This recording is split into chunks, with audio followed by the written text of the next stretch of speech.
মুসুর ডাল দিয়ে এভাবে লাউয়ের রেসিপি বানিয়ে নিলে কিন্তু লাউয়ের স্বাদ একেবারে বদলে যাবে। যারা লাউ খেতে পছন্দ করে না তারাও দেখবেন লাউ চেটেপুটে খাচ্ছে। এর জন্য প্রথমেই নিয়ে নিয়েছি মুসুর ডাল 1 বাটি একটু কম।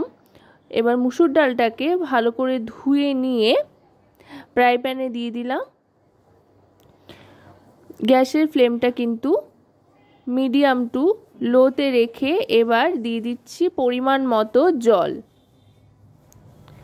ঠিক যতটা মুসুর ডাল নিয়েছি তার ডবল জল দিয়ে দিতে হবে, যেহেতু মুসুর ডালের সাথে সাথে আরও অনেক কিছুই এখানে দেব সেই জন্য। এবার দিয়ে দিচ্ছি লাউটা কিন্তু একেবারে ঝিরঝিরি করে কেটে নিয়েছি, যেমনভাবে আমরা ঝিরঝিরি আলু ভাজা কেটে নিই অনেকটা সেভাবেই কিন্তু লাউটা ঝিরঝিরি করে কেটে নিতে হবে। এখানে কিন্তু একটা মাঝারি সাইজের লাউয়ের 4 ভাগের 1 ভাগ রয়েছে।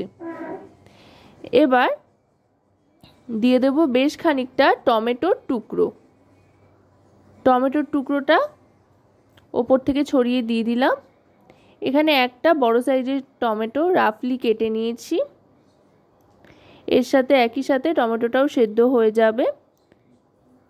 এবার দিয়ে দিচ্ছি পরিমাণ মতো নুন। এখনই নুনটা পরিমাণ মতো দিয়ে দিচ্ছি, পরে যদি প্রয়োজন হয় টেস্ট করে মনে হলে তো নুন আর একটু ব্যবহার করব। আর দিয়ে দিচ্ছি কয়েকটা চেরা কাঁচা লঙ্কা। এবার ঢাকনা চাপা দিয়ে দেব।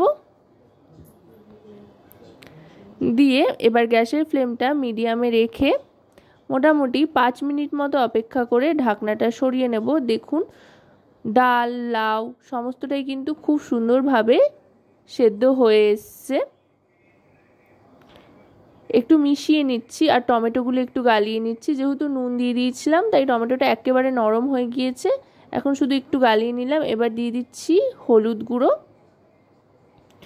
হলুদ গুঁড়োটা 1 টিস্পুন পরিমাণে দিয়ে এবার ভালো করে মিশিয়ে নেব। মোটামুটি কিন্তু সেদ্ধর কাজটা হয়ে গিয়েছে। এখানে ডাল লাউ সবটাই ভালো করে সেদ্ধ হয়ে গিয়েছে। এবার গ্যাসের ফ্লেমটা অফ করে দিয়ে ঢাকনা চাপা দিয়ে রেখে দেবো, আরও খানিকটা নরম হয়ে যাবে। এবার পাশে আরেকটা কড়াইতে সাদা তেল গরম করে নেব। খুব বেশি তেলের কিন্তু প্রয়োজন হয় না, অল্প তেলেই কিন্তু এই রেসিপিটা হয়ে যায়। আর খুব বেশি যে মশলাও ব্যবহার করছি তা নয়, একেবারে কম তেল মশলায় লাউ দিয়ে মুখরোচক এই রেসিপি কিন্তু গরম ভাতের সাথে খেতে দুর্দান্ত লাগে। এবার তেলটা গরম করে নিয়ে কালো জিরে আর শুকনো লঙ্কা ফোড়ন হিসেবে দিয়ে দিলাম।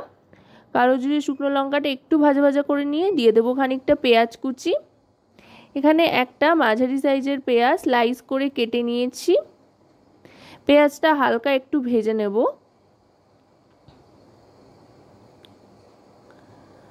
পেঁয়াজটা একটু লালচে রং আসা পর্যন্ত অপেক্ষা করতে হবে। পেঁয়াজটা ভাজা হয়ে গেলে ডাল লাউ যেটা সেদ্ধ করে রেখেছিলাম সেটা পুরোটাই ঢেলে দেবো এর মধ্যে।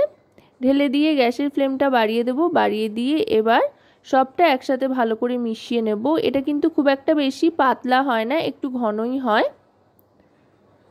সবটা ভালো করে মিশিয়ে নেওয়ার পর এবার দিয়ে দেবো খানিকটা ধনেপাতা কুচি। এখনও যেহেতু ধনেপাতা পাওয়া যাচ্ছে তাই ধনেপাতা কুচিটা ব্যবহার করলাম। ধনেপাতা পাওয়া না গেলে হাতের কাছে ধনেপাতা কুচি ছাড়াও কিন্তু এটা আপনারা বানাতে পারেন।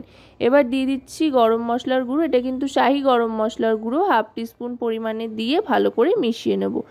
আশা করব রেসিপিটি আপনাদের ভালো লাগবে। ভালো লাগলে অবশ্যই রান্নাবাটি চ্যানেলটিকে সাবস্ক্রাইব করে লাইক শেয়ার কমেন্টের মাধ্যমে আমাদের পাশে থাকবেন। আর পাশে থাকা বেল আইকনটি অন করে দেবেন সবার আগে সমস্ত রকম নতুন রান্নার নোটিফিকেশান পাওয়ার জন্য, কারণ আপনাদের নিয়ে আপনাদের জন্যই কিন্তু আমাদের চ্যানেল রান্নাবাটি। এবার গরম গরম সার্ভ করে দিলাম ভাতের সাথে খাওয়ার জন্য।